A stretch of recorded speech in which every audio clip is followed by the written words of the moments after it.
Diapers on a plane. Hello. Hey, everybody. All right, so I don't know what podcast this is. I barely know what day it is. Come over here, sweetie. We've got crying babies in the background. So where are we? Where are we? Colorado. Where? Palisade. No. Wait, no. Keystone? Keystone. We are in Keystone, Colorado. So it is the year of the Coronasummer, and as we expressed in our last podcast, we are having a baby. Baby, you are shaking that all over the place. I've got babies on me. Okay, let me hold it back. And we have always gone on a baby moon. It's always been a really special tradition for our family that we have always done something really special before a new baby has come into our family, where we celebrate the family before the new baby comes, and that was something that we didn't want to miss. All right. And so even though it was the Coronasummer, we really wanted to make sure that we still did that this time before the baby came. So we're not flying. We did not go anywhere international. This one couldn't get a passport, Miss Claire. And so we decided to get in the car and have a little adventure. So we decided one of the things we really wanted to do was go to Great Wolf Lodge, and we didn't want to go to California, so we decided that Kansas was the next best thing. So that's kind of our first stop. We've never been to Kansas. We're going to hit some states we've never been to. Yeah, so that was kind of the plan, just kind of wing it a little bit and have some fun. So we just wanted to capture kind of how the first day went. We are very off-the-cuff people, as you know, and so what was it like? So we have 4 kids. We were really worried about that one, but we got her a baby seat. We switched her out from her infant seat to a toddler seat, and then we switched her from the middle bucket seat to the back so she could be with the other kids.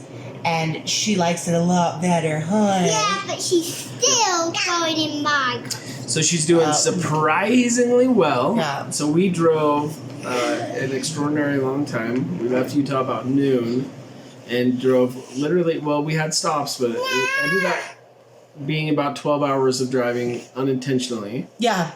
Well, with the stops, yeah. So on the road, say 12 hours on the road. So we didn't plan our hotels well enough. We'd seen some online, but then we couldn't find them on our phone, and the internet was very intermittent. So the first thing we learned, we should have known at this point, because we knew it in the past, but we really didn't connect it for this trip for some reason, is, let's count them. 1, 2, 3, 4, 5, and 6, right?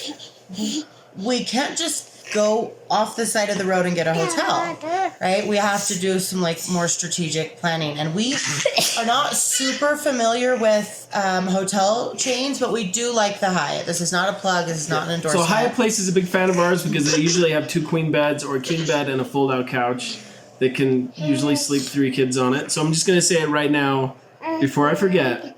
If you're a family of 4 to 6, please send us an email. Tell us what hotels are the best for accommodating a large group of family without having to rent 2 rooms. Yeah. So I hear a lot when a family gets too big, they have to rent 2 rooms. But we still have youngsters, so we are interested to know from you which ones are best. So we wanted to stop in Palisade because it's beautiful, and there's a lot of fresh fruit that's grown there, and it's a beautiful city.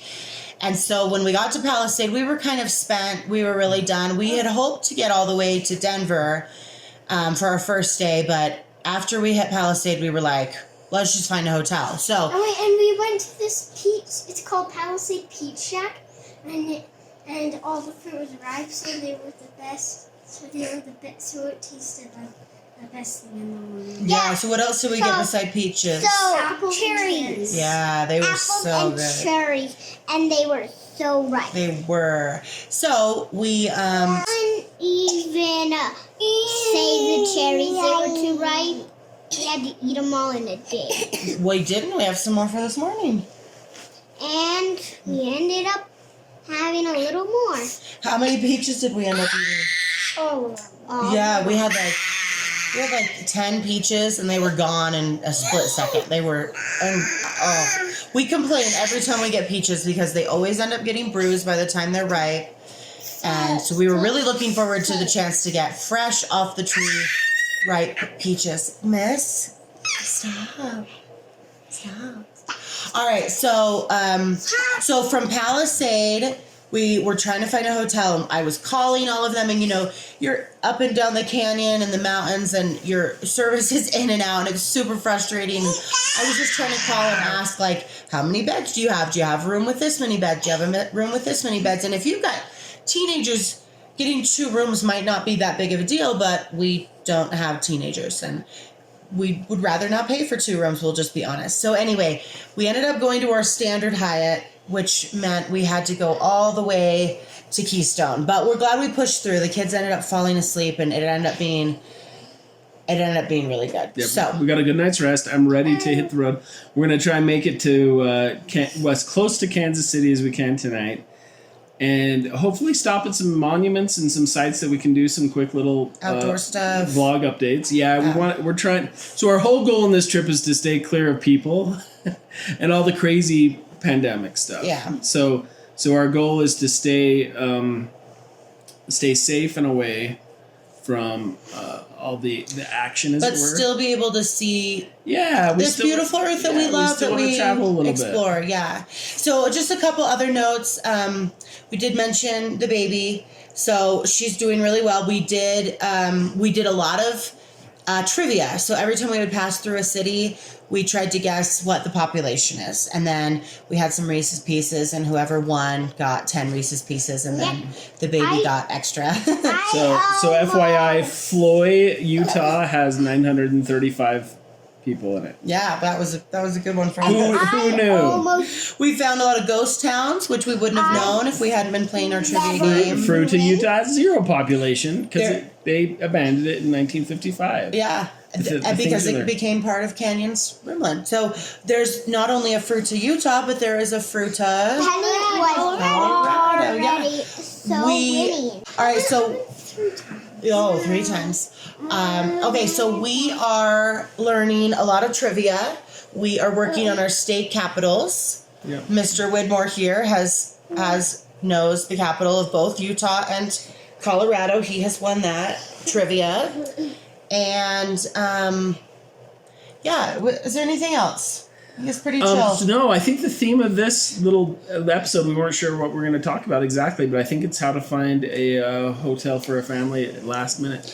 I think my thing that I was just a little disappointed at is that we kind of had this end goal in mind, and we didn't necessarily, and we got started late, so we didn't enjoy as much as we wanted to. I really wanted to stop at the Colorado National Monument, and because we got a late start, we weren't able to do that. So we're trying to get out earlier today. We are trying to make better use of our time in the morning so we cannot miss that, and just be able to stop more. We did stop at the road signs. I was tempted not to because getting the little one out is always kind of a headache, but I'm really glad we did because now we'll have that picture. Yeah. We also drove over what I'm assuming it was the Rocky Mountains in the dark. There was a lot of hills, so and tunnels. Wish I could have seen those. Let us know what you think of the new shaky cam crazy footage. Yes, what? This is what happens when you have 4 kids. Yeah, that's true. Oh, ow. All right, we'll show you. All right, more updates to come. It's gonna be pandemonium. Yeah. So yeah. So tell us about hotels. Tell us what you're doing. Tell us if you have any tips and pointers, and we'll see you at the next stop. Bye-bye. Bye.